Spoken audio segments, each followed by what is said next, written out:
Assalamualaikum warahmatullahi wabarakatuh. Pemirsa gapai kemuliaan yang dirahmati Allah. Sebagian orang mungkin salah menilai dengan istilah zuhud. Banyak orang menganggap zuhud adalah hidup tanpa harta atau zuhud adalah hidup miskin. Padahal sejatinya zuhud tidak serta-merta menolak dunia dan hanya fokus pada akhirat semata. Dan sesungguhnya pun dunia tidak pula tercela secara mutlak. Lantas bagaimana seharusnya kita sebagai seorang muslim memaknai sikap zuhud ini? Nah pemirsa, insya Allah hari ini kita akan tolabul ilmi bersama-sama terkait tema zuhud bukan berarti miskin. Alhamdulillah sudah hadir bersama saya di studio.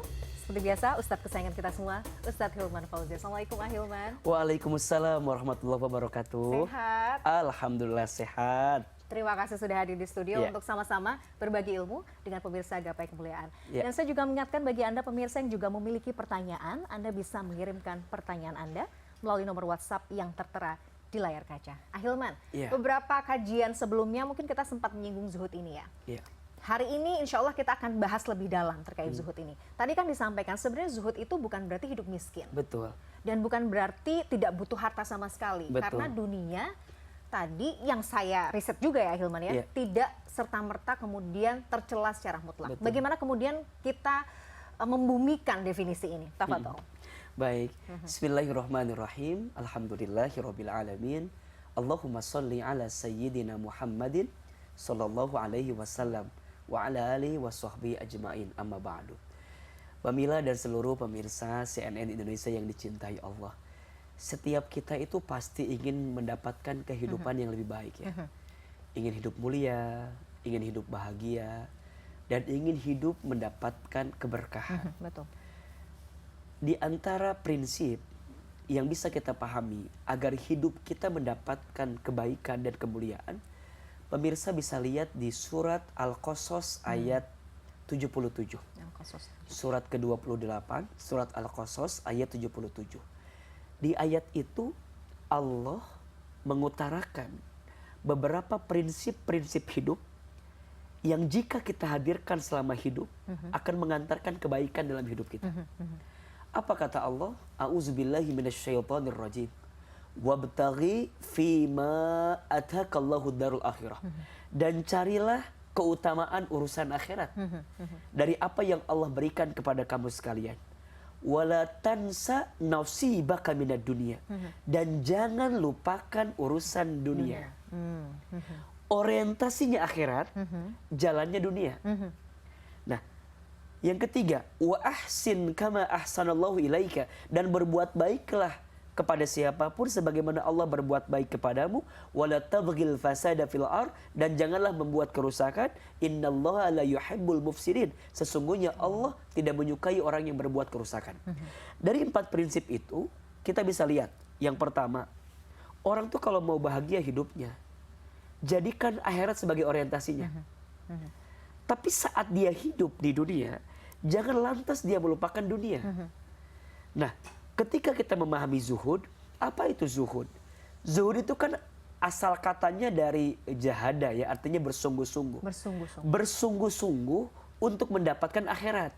Maka seringkali orang menjadi salah memahaminya dengan cara lupakan dunia, tinggalin dunia, mohon izin ya. Kadang ada bahasa nggak mandi, nggak beraktivitas, nggak ganti baju dan segala macamnya.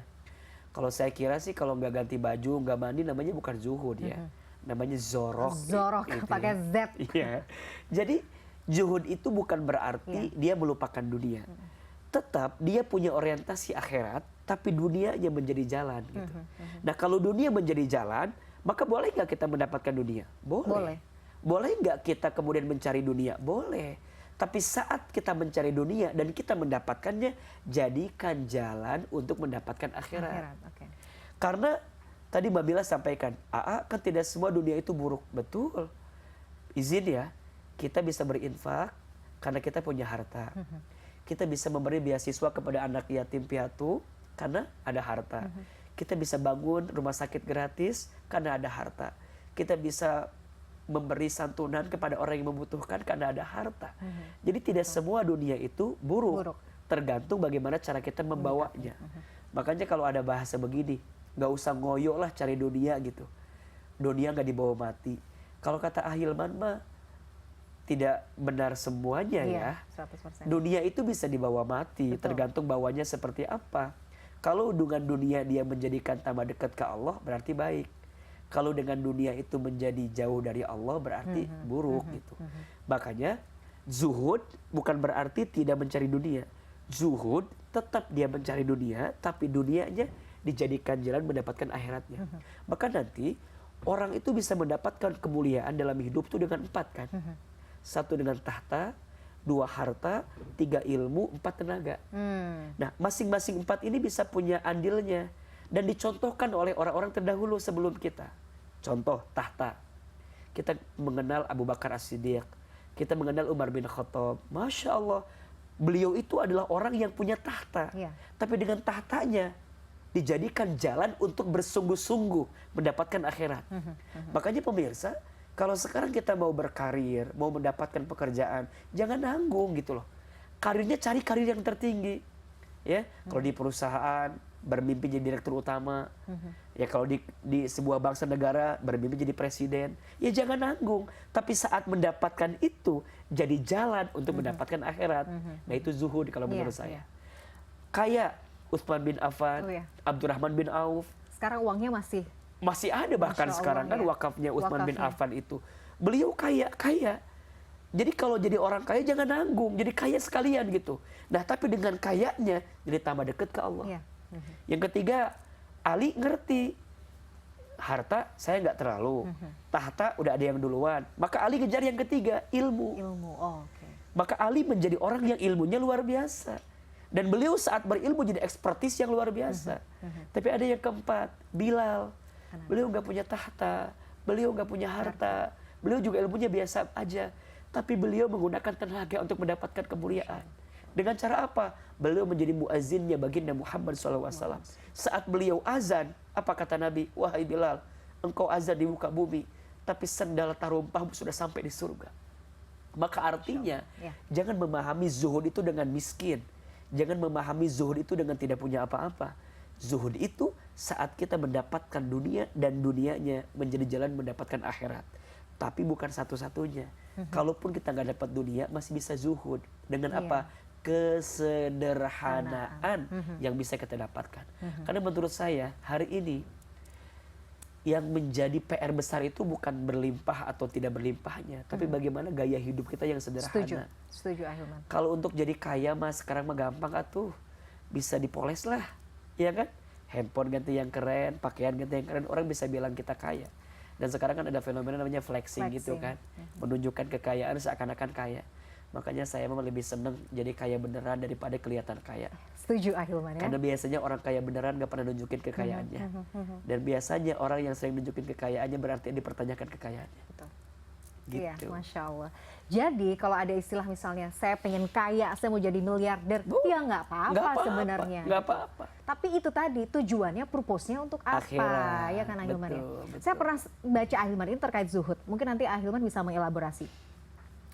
Jadi saya lupa ya siapa yang pernah mengatakan hal ini, tapi saya baca di salah satu buku bahwa zuhud itu berkaitan dengan kita boleh memiliki harta, tapi jangan sampai harta itu memiliki kita. Dan zuhud itu memang letaknya di hati. Betul. Memang seperti itu ya Hilman. Iya. Ada keterangan lain menyebutkan begini. Janganlah engkau menyimpan hartamu di hatimu, tapi simpanlah harta di tanganmu. Nah, ini menggambarkan bahwa kalau sesuatu disimpan di hati, maka akan berat saat kita kehilangannya. Betul. Tapi saat dunia disimpan di harta, di tangan kita, maka memang pada akhirnya kita akan ada waktu untuk berpisah dengan harta itu. Maka genggamlah apa yang bisa kamu genggam, dan lepaskanlah apa yang bisa kamu lepaskan. Kadang yang menjadi masalah kan begini, kita tuh suka memaksakan diri untuk menggenggam sesuatu yang tidak bisa kita genggam. Padahal Allah itu selalu memberi apa yang hambanya butuhkan, bukan yang diinginkan. Makanya sekarang kalau Mbak Mila, saya, pemirsa renungi, kadang yang datang di hidup kita tuh yang kita butuhkan loh, bukan semata-mata yang kita inginkan. Dan kalau kita putar ya, antara yang kita minta kepada Allah dengan yang tidak kita minta kepada Allah tapi masih Allah berikan, lebih banyak mana? Yang kedua kayaknya. Menurut Ahilman lebih banyak yang kedua. ada sesuatu yang tanpa kita minta tapi Allah berikan, dibanding sesuatu yang kita minta tapi Allah belum berikan. Nah, kadang masalahnya kita tuh sering ngelihat sesuatu yang belum Allah kasih ke kita, daripada apa yang sudah Allah kasih tanpa kita minta. Nah, orang yang zuhud itu dia punya hati yang merasa cukup gitu. Maka ada bahasa sikap namanya qanaah nanti. Qanaah, betul. Ya. Qanaah itu adalah sikap merasa cukup dengan dunia yang Allah berikan kepadanya. Kenapa dia bisa merasa cukup? Karena dia paham Allah selalu memberi apa yang dibutuhkan, bukan memberi apa yang diinginkan. Maka sekarang teman-teman, kalau kita sudah mengejar sesuatu, tapi kerasanya belum kita dapat, boleh jadi dalam pandangan Allah, kita belum membutuhkannya. Dan Allah memberi sesuai dengan apa yang kita butuhkan. Maka jangan pernah khawatir dengan apa yang belum kita miliki hari ini. Lebih baik coba kita pikirkan apa yang belum kita syukuri sampai hari itu ini. Dia, syukur. Karena kita suka lupa. Iya. Padahal kalau dihitung-hitung juga nikmat Allah itu tidak terhitung. Betul. Makanya coba menurut Mbak Mila dan pemirsa, lebih banyak mana? Orang itu gelisah dengan apa yang belum dimiliki atau gelisah dengan apa yang belum disyukuri? Ini poin banget sih. Sebenarnya kita itu gelisah karena kita kurang syukur ya. Iya. Kita ternyata lebih banyak gelisah dengan apa yang belum dimiliki. Padahal tadi rumusnya, sesuatu itu tidak akan mungkin jadi milik kita kalau Allah belum berkehendak untuk kita. Makanya daripada menggelisahkan apa yang belum dimiliki, lebih baik menggelisahkan apa yang belum disyukuri. Masya Allah. Izin ya, banyak ibu-ibu mohon maaf, kadang kalau jalan-jalan ke mall suka kepikiran pengen nambah kerudung baru ya, jilbab baru. Tanpa disadari kalau lihat lemari, banyak kerudung yang dipakai apa yang disimpan. Disimpan. Ahilman. Ini drama ibu-ibu sekali sih. Saya juga makanya, itu. jadi banyak orang yang bikin repot tuh bukan karena keadaannya, karena dianya. Maka zuhud menjadi penting. Baik. Sungguh-sungguh dengan dunia yang dia dapatkan untuk mendapatkan akhirat. Masya Allah. Ahilman, menarik sekali tapi kita harus jeda. Pemirsa jangan kemana-mana, Gapai Kemuliaan akan kembali sesaat lagi.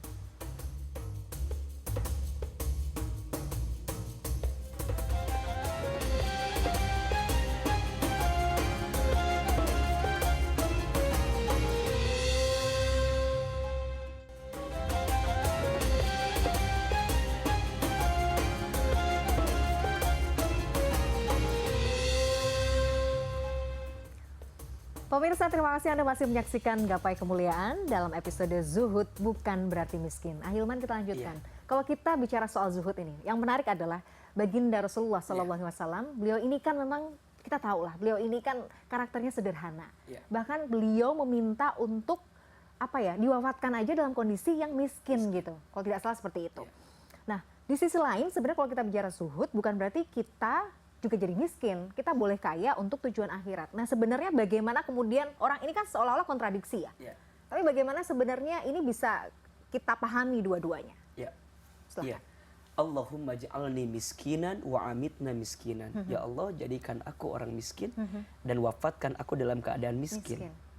Itu ada dua makna. Yang pertama, makna zohir. Memang kita minta miskin dalam artian karena khawatir dengan tanggung jawab dan hisabnya. Itu yang pertama. Memang zohirnya minta miskin. Tapi ada yang makna kedua. Yang dimaksud meminta miskin itu adalah minta kepada Allah agar kita punya hati yang terus merasa kurang dalam pandangan Allah gitu.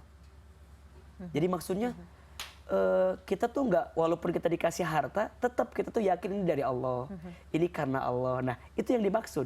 Jadi merasa memiliki terhadap apa yang dititipi itu yang jadi penyakit sebenarnya.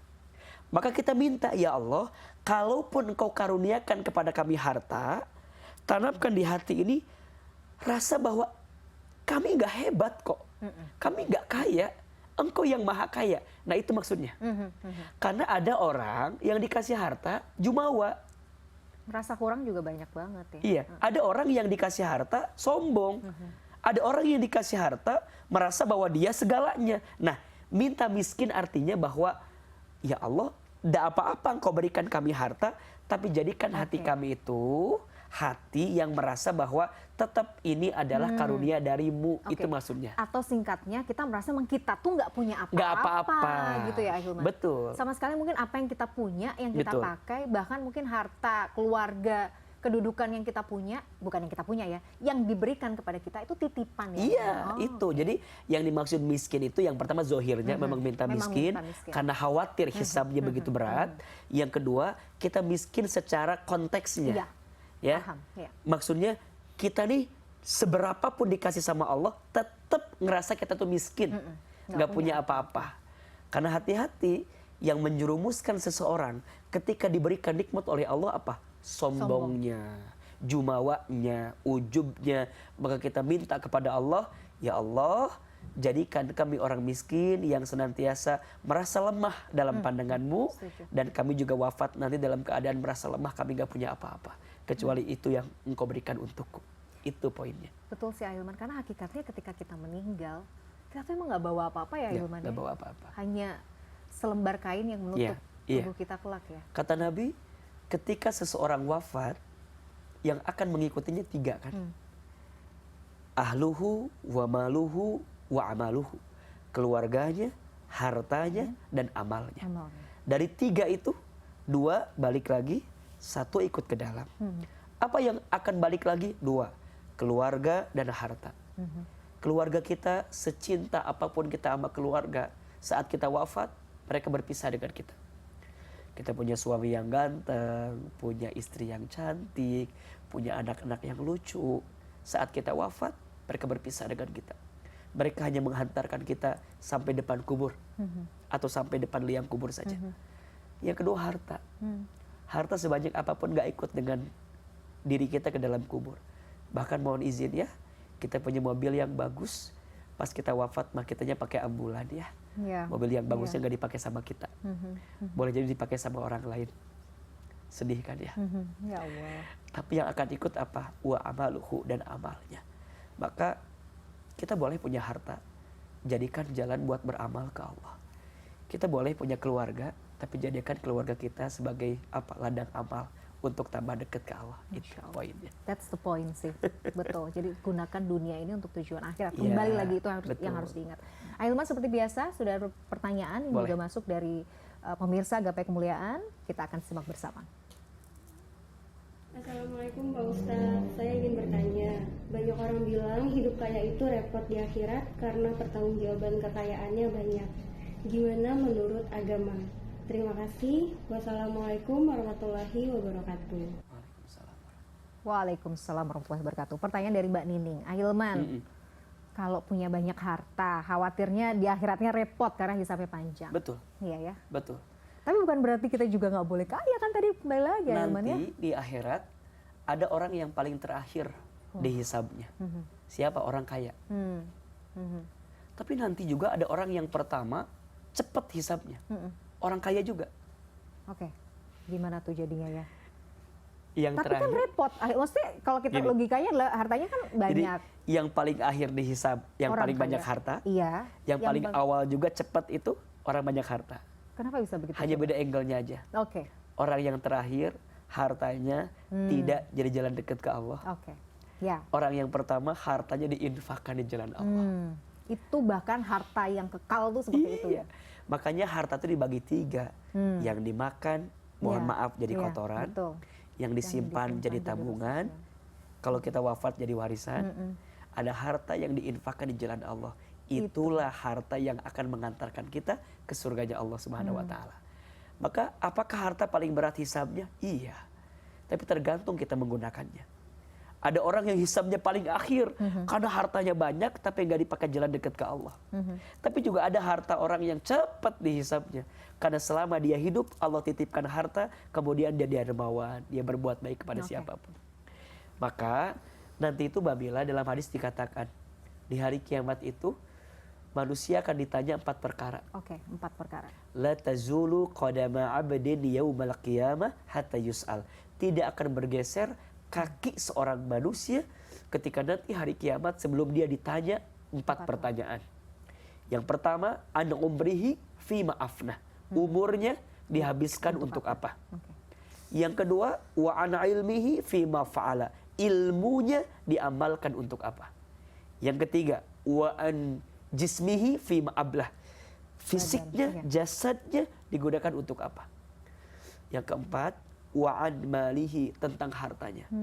Yang paling menarik, ketika pertanyaan harta bukan satu pertanyaan, tapi dua pertanyaan. Dua pertanyaan. Okay. Min aina iktasabahu wa fima anfaqahu. Dari mana harta yang kamu dapatkan dan dibelanjakan kemana harta itu. Makanya wajar, kenapa harta paling lama pertanyaannya dua.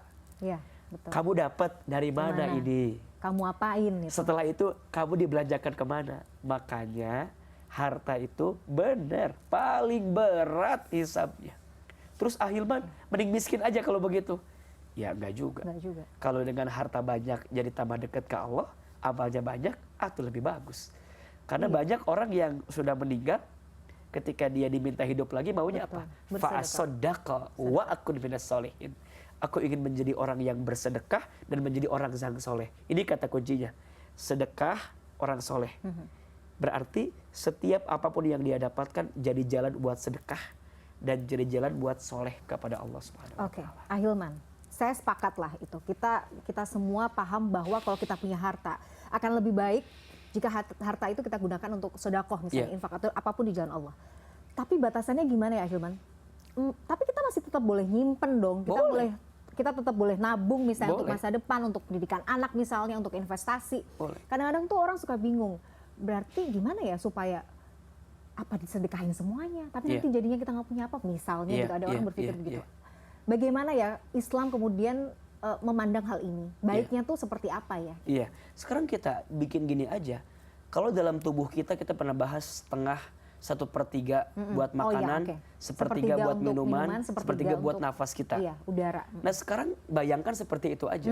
Nah, ini ya kan? penting. Sepertiga buat kebutuhan kita saat ini, sepertiga buat investasi kita di waktu yang akan datang, sepertiga buat investasi kita untuk kehidupan selanjutnya. Bisa. Kalau kita urutkan, misal yang wajib zakat 2,5% keluarkan. Infaknya berapa persen keluarkan, ya, yang kira-kira bisa lebih daripada apa yang kita miliki saat ini. Jadi bukan berarti karena kita ingin menghabiskan semua di jalan Allah, hidup kita jadi melarat, jadi sengsara, enggak juga. Ya, silakan kamu hidup sebutuh apa yang kamu butuhkan. Silakan kamu investasi sebesar apa yang kamu inginkan, dan silakan kamu persiapkan untuk masa depanmu di akhirat seperti apa yang kamu dapatkan dan kamu inginkan. Maka ya kita memang beda mungkin levelnya dengan Abu Bakar, beda levelnya dengan Umar bin Khattab, yang ketika Abu Bakar ditanya mau berapa infaknya, semua harta. Umar setengah harta. Mungkin kita beda level keimanannya, ya kan? Nah, apakah boleh kita mengajar di sana? Boleh. Tapi apakah boleh kita di bawahnya? Boleh. Apakah boleh kita hanya beberapa bagian saja? Boleh. Yang tidak boleh yang mana? Yang tidak sama sekali. Nah, betul. Makanya sekarang gini aja, kalau kita punya penghasilan tiap bulan, langsung potong 2,5%. Misal buat zakatnya, infaknya 10% udah, berarti 12,5%. Iya. Itu infak keluar. Dan ingat ya, ketika kita memberi kepada keluarga, itu juga sedekah. Itu juga nafkah. Itu juga kebaikan. Maka begini, saya memahami bahwa setiap apa yang datang ke kita, itu sebenarnya istilahnya kayak transit sebenarnya. Kita tuh kepanjangan tangan untuk rezeki orang lain juga gitu. Artinya kalau ada harta di kita dan dari harta ini ada hak orang lain, kalau kita potong atau kita biarkan, maka akan ada aliran yang berhenti kan.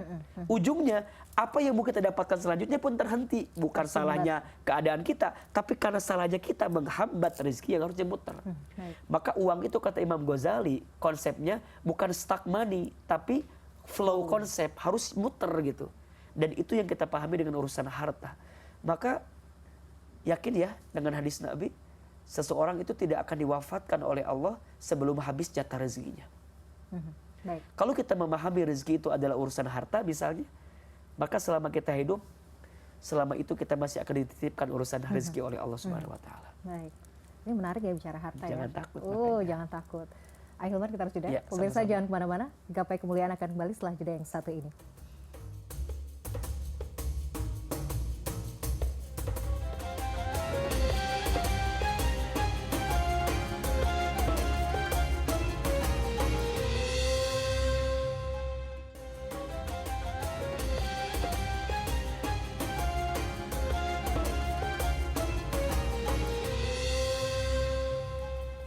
Pemirsa, terima kasih Anda masih menyaksikan Gapai Kemuliaan dalam episode Zuhud Bukan Berarti Miskin. Ahilman, jadi zuhud ini kalau saya boleh simpulkan dari obrolan kita yang tadi ya, itu berkaitan antara mindset dan soal perbuatan hati ya. Iya. Ya Ahilman ya. Iya, jadi zuhud itu memahaminya adalah bersungguh-sungguh untuk mendapatkan akhirat. Nah, saat dunia dititipkan kepada dirinya, maka dia akan menjadikan itu sebagai jalan mendapatkan akhirat. Dan kalaupun dunia dia nggak dapat misalnya, tetap karena orientasinya sama adalah akhirat, maka apapun yang terjadi tetap dia akan bisa mendapatkannya. Maka sering saya sampaikan, dikayakan belum tentu dimuliakan. Betul. Dimiskinkan belum tentu dihinakan. Nah, selama hidup kita harus mengejar mana yang dicintai oleh Allah, bukan dicintai oleh kita. Karena pandangan kita terbatas, sedangkan cintanya Allah kepada kita tidak terbatas gitu.